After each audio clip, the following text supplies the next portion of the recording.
సమయంలో 10వ అధ్యాయము 6వ వచనం.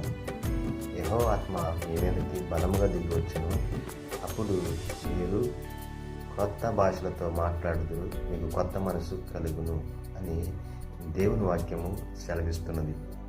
అవును, దేవుని మాటల్లో మనకి మాధుర్యం దొరుకుతుంది. దేవుని మాటల్లో మనము గత కాలంలో ఎన్నో అపవిత్రమైన మాటలు మాట్లాడవచ్చు, కానీ దేవుని మాటలు మనం విన్న తర్వాత, అలాగే మనం దేవుని మాటలు చదివిన తర్వాత మన మాట తీరు మారుతుంది, మన ప్రవర్తన మారుతుంది, మన క్రియలు మారుతున్నాయి. సమస్తం మారదు కనుక మనం మార్చుకుంటాం. అలాగే అట్లే కాదు, ఇంకెన్నో కొత్తవి మనం తెలుసుకుంటాం.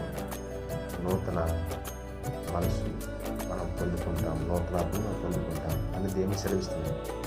దేవుడు అందరి తోడై ఉండుగాక.